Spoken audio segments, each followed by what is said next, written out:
Friends, welcome back to another blog. ಎಲ್ರಿಗೂ welcome. So evening ಬ್ಲಾಗ್ನ ನಾನು ಮಾಡ್ತಾ ಇದ್ದೀನಿ. ಸೊ ಅಡುಗೆ ಮನೆ ಅಂತೂ ನನಗೆ ಎಲ್ಲ ತೆಗೆಸ್ಬಿಟ್ವಿ. ನಾವು ಇಲ್ಲಿ ಇದ್ದಿದ್ದಂಥ ವುಡ್ ವರ್ಕ್ ಎಲ್ಲ ತೆಗೆಸ್ಬಿಟ್ವಿ. ಸೊ ಇವಾಗ ಹಿಂಗಿದೆ ಅಡುಗೆ ಮನೆ, ಬರೀ ಚಿನ್ನಿ ಮಾತ್ರ ಕಾಣ್ತಾ ಇದೆ. ಆ್ಯಂಡ್ ಇಲ್ಲಿ ಅಲ್ಲೆಲ್ಲ ಬೇರೆ ಕಡೆ ಎಲ್ಲ ಸಾಮಾನೆಲ್ಲ ಇಟ್ಟಿದ್ವಿ, ಅದೆಲ್ಲ ಒಂದೇ ಸ್ವಲ್ಪಲ್ಲೇ ಹಿಡಿತು ನನಗೆ, ಗೊತ್ತಾ. ಸೊ ಇದೇ ಸಾಕು ಅಂತ ಅನ್ನಿಸ್ಬಿಟ್ಟು ಸೊ ಇದನ್ನು ನೀಟಾಗಿ ರೀಅರೇಂಜ್ ಮಾಡಬೇಕು, ನೀಟಾಗಿ ಸೆಟ್ ಮಾಡಬೇಕು. ಸ್ವಲ್ಪ ಸಾಮಾನು ಕೂಡ ನಾನು ಆರ್ಡರ್ ಮಾಡಬೇಕು. ಸೊ ಅದನ್ನೆಲ್ಲ ಆರ್ಡರ್ ಮಾಡಿಬಿಟ್ಟು ಒಂದ್ಸರಿ ಕಿಚನ್ ಆರ್ಗನೈಸ್ ಮಾಡ್ಕೋತೀನಿ. ಸೊ ಸದ್ಯಕ್ಕೆ ಹಬ್ಬ ಆಗೋಗ್ಬಿಡ್ಲಿ ಅಂತ ವೆಯ್ಟ್ ಮಾಡ್ತೀನಿ. ಇನ್ನೊಂದು ಇತ್ತು, ಅದನ್ನು ತೆಗ್ದಾಕಿದ್ದೀವಿ, ಹಾಗಾಗಿ ಅದು ಖಾಲಿ ಖಾಲಿ ಕಾಣಿಸ್ತಾ ಇದೆ. ಸೊ ಇವಾಗ ನಾನೇನು ಮಾಡ್ತಾಯಿದ್ದೀನಿ, ಪೊಂಗಲ್ ಮಾಡ್ತಾಯಿದ್ದೀನಿ ಫ್ರೆಂಡ್ಸ್. ಖಾರ ಪೊಂಗಲ್ ಮತ್ತು ಸಿಹಿ ಪೊಂಗಲ್ ಎರಡು ಮಾಡೋಣ ಅಂತ ಹೇಳ್ಬಿಟ್ಟು. ಯಾಕಂದರೆ ಬೆಳಗ್ಗೆ ನಾನು ಅರ್ಜೆನ್ಸಿನಲ್ಲಿ ಏನೂ ಮಾಡೋಕ್ಕಾಗಲ್ಲ, ಬರೀ ಚಪಾತಿ ಮಾಡಿ ಪಲ್ಯ ಮಾಡಿದ್ದೆ ಅಷ್ಟೇ. ಹಾಗಾಗಿ ಇವಾಗ ನೈಟ್ಗೆ ನಾನು ಪೊಂಗಲ್ ಮಾಡೋಣ ಅಂತ ಹೇಳ್ಬಿಟ್ಟು ರೆಡಿ ಮಾಡ್ಕೊತಾ ಇದ್ದೀನಿ. ಬನ್ನಿ ಇವಾಗ ಪೊಂಗಲ್ ಮಾಡ್ಕೊತ ಸ್ವಲ್ಪ ಸಾಮಾನಿದೆ. ಸೊ ಈ ಸಾಮಾನೆಲ್ಲ ತೊಳ್ಕೊಂಬಿಡೋಣ.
ಹಾಗೆ ಸ್ವಲ್ಪ ಸಾಮಾನು ಬೇಕಿತ್ತು. ಸೊ ಸಾಮಾನು ಆರ್ಡರ್ ಮಾಡಿದೆ.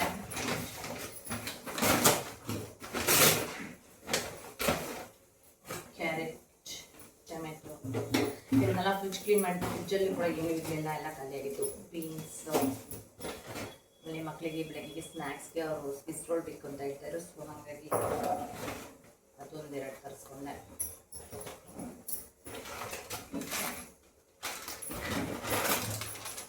ದ್ರಾಕ್ಷಿ, ಗೋಡಂಬಿ,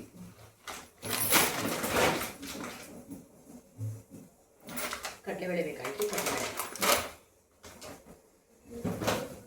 ಸೊ ಇಷ್ಟು ಸಾಮಾನಿಗೆನೇ 580 ರೂಪೀಸ್ ಆಗೋಯ್ತು. ಅದೇ ಕೇಳಿದ್ರಮ್ಮ ಇಷ್ಟೇನಾ ಅಂತ ಅಂದ್ಬಿಟ್ಟು. ಸೊ ಹೌದು, ಇಷ್ಟೇ ಸಾಮಾನಿಗೆ ಅಷ್ಟಾಗಿದೆ.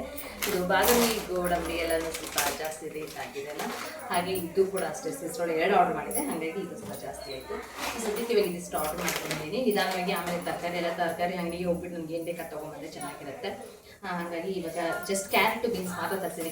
ಏನು ಗೊತ್ತಾ, ಕ್ಯಾರೆಟು ಬೀನ್ಸು, 1 ಟೊಮೆಟೊ, ಹಸಿಮೆಣಸಿನ್ಕಾಯಿ ಇದಿಷ್ಟು ಇದ್ಬಿಟ್ರೆ ಏನು ಅಷ್ಟು ಬೇಕಾದ್ರೂ ಮಾಡಿಬಿಡ್ಬೋದು. ಉಪ್ಪಿಟ್ಟು, ಪುಳಿಯೋಗರೆ, ಉಪ್ಪಿಟ್ಟು, ಸೇಮಿಯಾ ಅಥವಾ ಚಿತ್ರಾನ್ನ ಅಥವಾ ತರಕಾರಿ ರೈಸು ಏನೋ ಒಂದು ಮಾಡ್ಬೋದು. ಹಾಗಾಗಿ ಇದಿಷ್ಟು ಮೇನ್ ಇರಬೇಕು ನನಗೆ. ಚಟ್ನಿ ಕೂಡ ಮಾಡ್ತೀನಿ ಫ್ರೆಂಡ್ಸ್. ಪೊಂಗಲ್ ಜೊತೆ ಚಟ್ನಿ ಮಾಡಿದ್ರೆ ತುಂಬ ಚೆನ್ನಾಗಿರುತ್ತೆ. ಸಿಹಿ ಪೊಂಗಲ್ಗೆ ಕೊಬ್ಬರಿ ಹಾಕಿದ್ರೆ, ತುರಿದಾಕಿದ್ರೆ ಚೆನ್ನಾಗಿರುತ್ತೆ. ಸೊ ಸ್ವಲ್ಪ ತುರ್ಕೋತೀನಿ. ಅದನ್ನು ತುಪ್ಪದಲ್ಲಿ ಫ್ರೈ ಮಾಡಿಬಿಟ್ಟು ಕೊಬ್ಬರಿನ ಹಾಕಿದ್ರೆ ಲೈಕ್ ಸಿಗ್ತಾ ಇರ್ತದೆ, ತುಂಬ ಚೆನ್ನಾಗಿ ಅನಿಸುತ್ತೆ ಟೇಸ್ಟ್.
ರೆಡಿ ಆಯಿತು ಖಾರ ಪೊಂಗಲ್, ಸಿಹಿ ಪೊಂಗಲ್, ಚಟ್ನಿ.